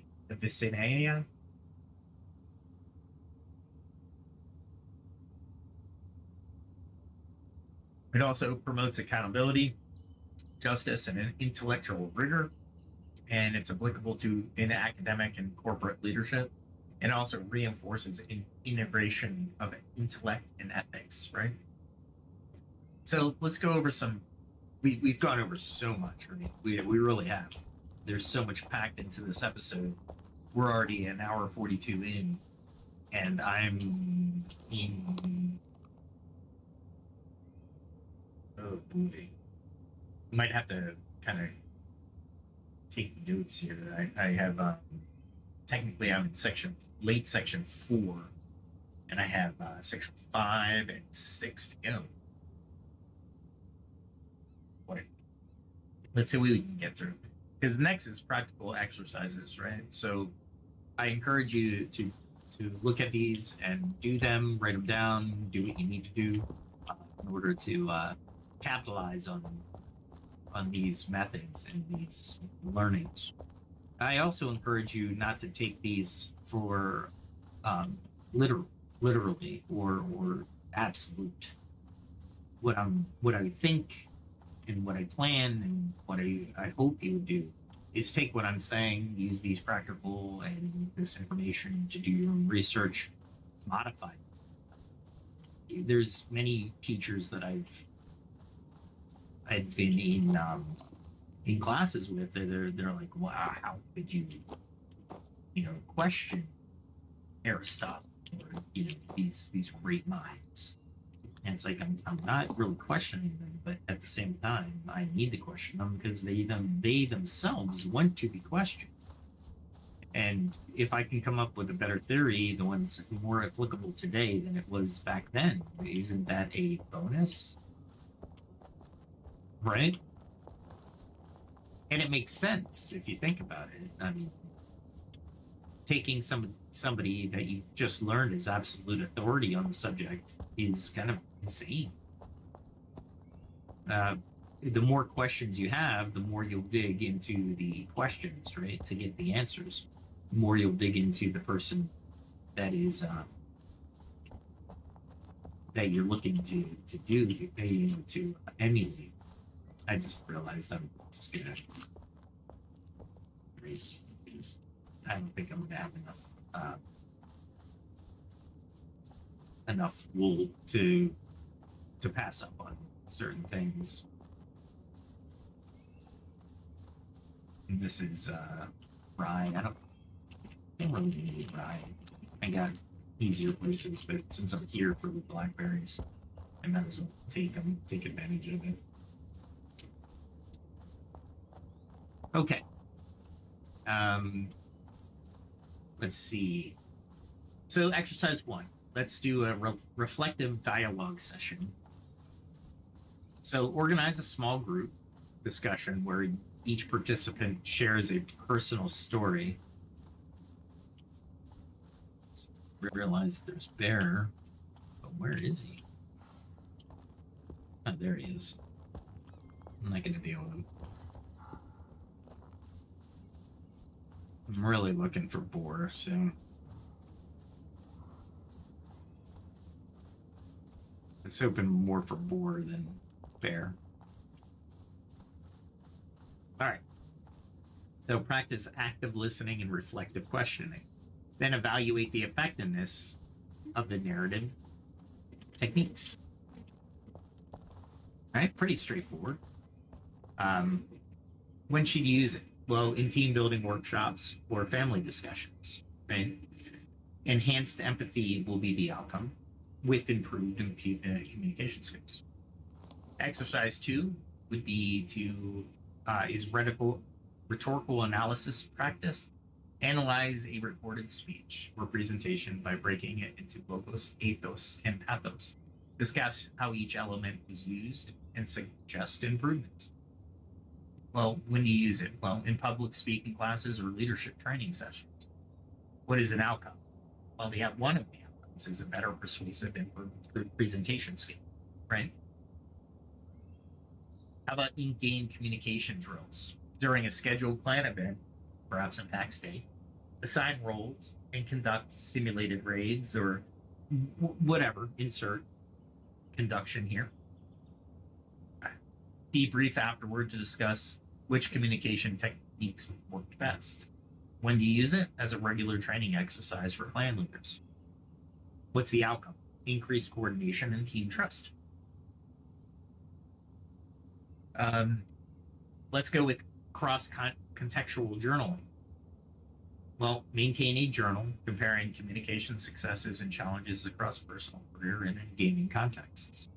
Reflect on which ancient techniques were most effective in each setting. Use it daily. Use it weekly. What's the outcome? Greater self-awareness and tailored communication strategies. This one I'm actually going to probably use myself. Because that was an exercise when I did the research. I was like, this looks good. Cultural storytelling sessions. Share and discuss traditional stories and proverbs from different cultures. Examine the ethical communication or communicative lessons each narrative offers. When in use, in educational and community building context, right? So education, community building, right? What's the outcome? Well, enhanced cultural appreciation and stronger cohesion. So let's look at some empirical highlights. We have Kalman's dual process theory, which we mentioned earlier. We have transformational leadership studies, which we mentioned earlier. We have neuro leadership research from David Rock, which I mentioned earlier. And then we did studies on active listening, Dirks and Farron. We mentioned that earlier as well. So overall, research consistently confirms that integrating ancient rhetorical techniques with modern communication practices leads to environments of trust, higher performance, and enhanced resilience. Its integration is for everything, personal, career, and MMORPG contexts. Here's some reflective exercises based on the research. Post-event reflection. Identify a recent communication challenge and analyze it using Kahneman's framework. Reflect on feedback received and identify areas for improvement. Then share your insights with the community forum or a peer group. When to use after major meetings or gaming sessions. What's the outcome? Enhance self-awareness and improve future communication. What about group discussions? Well, discuss lessons learned from recent experiences and compile a collective of quote-unquote lessons learned list. And then enhance the collective learning and community. That's the outcome. Enhanced collective learning and community growth, right? So what's the final synthesis of all this stuff?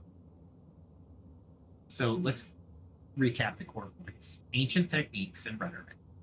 As a matter of fact, I'm going to tally forth back to my Petra Maya. There we go.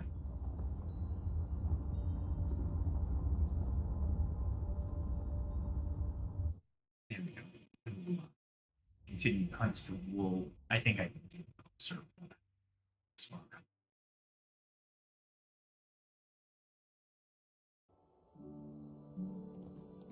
we're back to the home valley. How nice for us.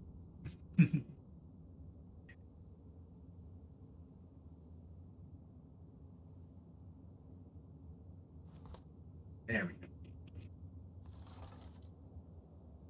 All right. So we look for ancient techniques of rhetoric and dialogical ethics, offer timeless communication or communication tools.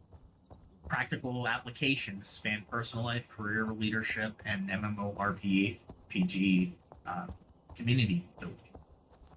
We went over empirical research that supports integrating logic, ethical appeal, and emotional connection. We went over credibility and ethical appeal through interpreted differently across different cultures, right? Where universal values like honesty, respect, and compassion, right, are shared. We went over integrated techniques to create balance, build trust, and foster resilient communities. We went over just a ton. So by mastering these ancient insights and applying them across various contexts, you'll unlock the power to connect authentically, lead effectively, and build lasting communities. Oh, somebody's back. Somebody died.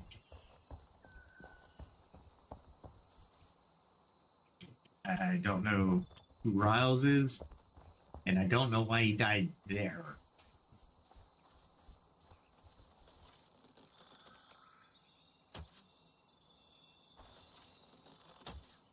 I was off. Did I lose my arrows now?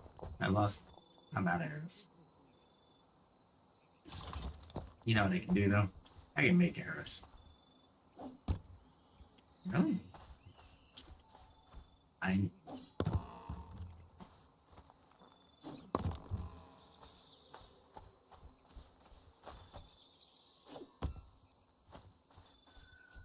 surprised they're too hard. I mean, I do have a really nice axe.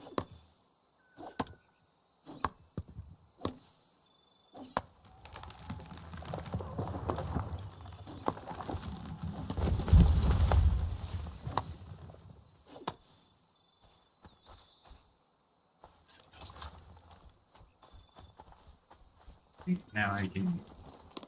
This is what I love about arrows, because you can craft them wherever you want. There we go. All right. So by let me repeat it, because this I wrote this out. By mastering these ancient insights and applying them across various contexts, you unlock the power to connect authentically, lead effectively, and build lasting communities. So, what's one ancient communication technique you can implement today in your life or work? I invite everybody to share their reflections on community forums and social media. Reach out to me. Everybody learns when everybody gets involved. Nobody's wrong. We have different perspectives, and in those different perspectives, we can formulate more unified or more focused perspective, where all of us, using our social connectedness, and we create that social contract where we accept, at the end of the day, what everybody has attuned to the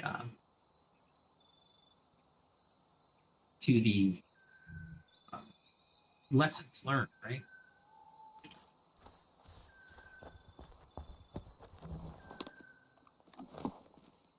Don't wonder when that guy died. I mean, there's nothing around here that killed you.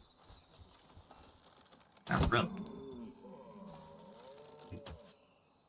Anyone else need to get in?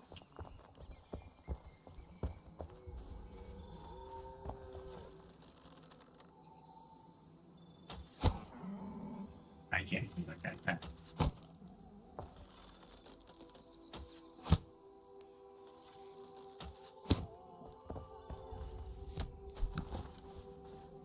not like I'm doing anything earth-shattering here, but like I said, when I come back from a mission, if I have room or if I don't have room, I need to use my skinning techniques.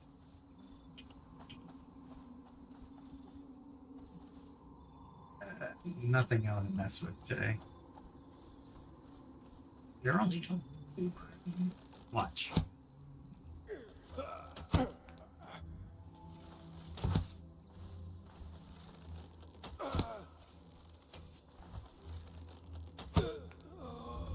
So I mean, it's not that hard. They don't have that many gold pieces, so it's kind of stupid.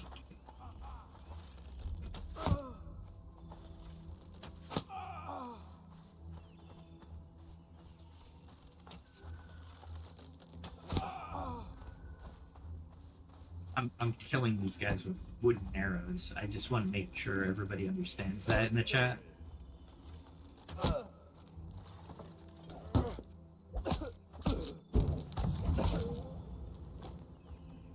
There we go. Silver ingots, actually, is not a bad deal, to be fair. I don't know where to get silver yet. I think it's in Language, but I don't know. I haven't been in the ancient forest or the old forest. Maybe I'll do that this weekend, guys. Maybe tomorrow we'll go to the ancient forest or the old forest and just take a look around. So let's stop for a second. Let's conclude this episode. So I'm going to put this in chat so we have it for record. And so what communication challenges have you encountered, and how might these ancient techniques help you to overcome them? Even minimal live feedback is appreciated. Invite and offline discussion is always nothing.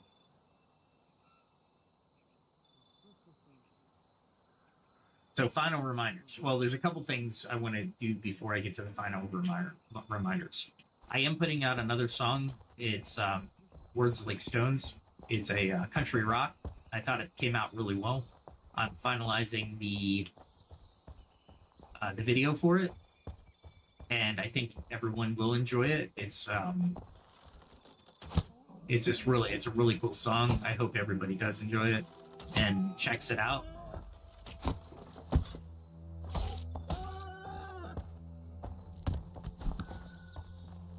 And my music channel is still alive and running.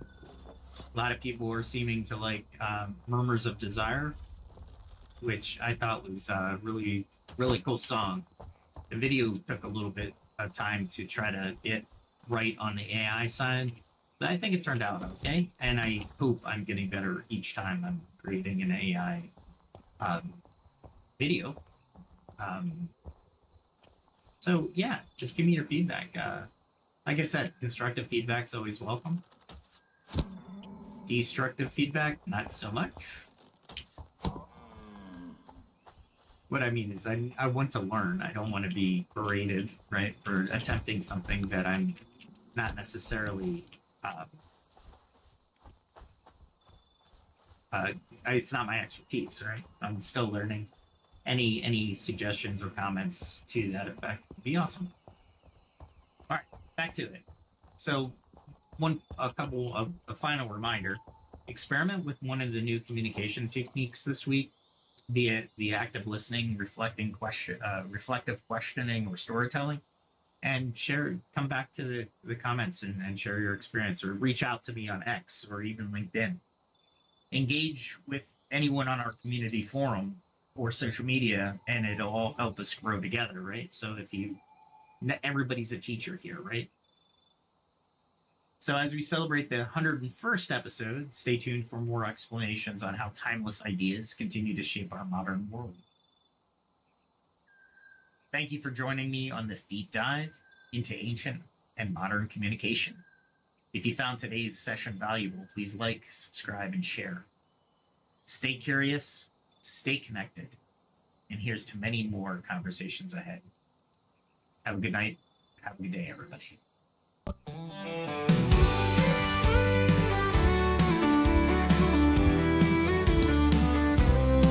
With every step, a lesson learned. From fire's heat to the fields I've turned. The blade and bow, the forge and flame.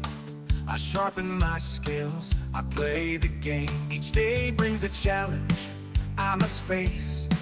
I train my hands with careful grace. From alchemy's art to the hunter's way, I'll find the strength to seize the day.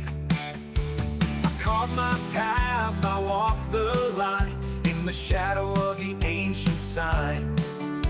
Through trial and toil I'll find my way, learning more with each passing day. The skill of survival, the will to thrive, in a world where the strong survive. I'll face the night, I'll take the chance. I'm ready to fight, to learn to dance. For every strike and every fall, I'm building my strength, I'm standing tall. In the heart of the wild and the calm of the night, I gather my skills, I'm ready to fight.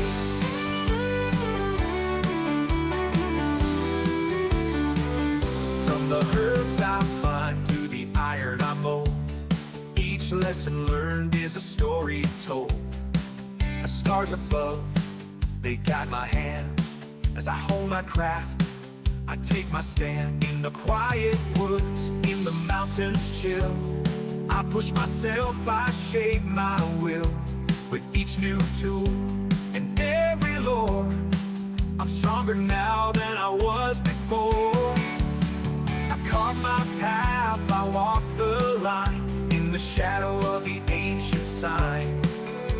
Through trial and toil I'll find my way, learning more with each passing day. The skill of survival, the will to thrive, in a world where the strong survive.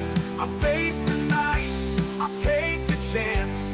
I'm ready to fight, to learn to dance. For every strike and every fall, I'm building my strength, I'm standing tall. In the heart of the wild and the calm of the night, I gather my skills, I'm ready to fight.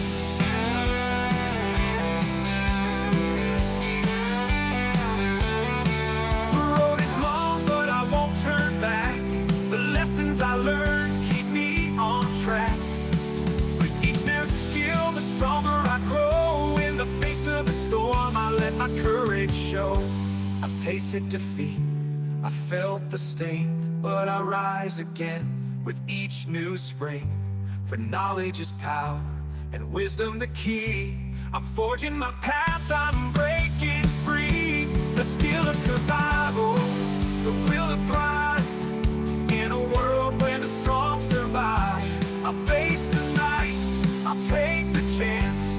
I'm ready to fight, to learn to dance. For every strike and every fall, I'm building my strength, I'm standing tall. In the heart of the wild and the calm of the night, I gather my skills, I'm ready to fight.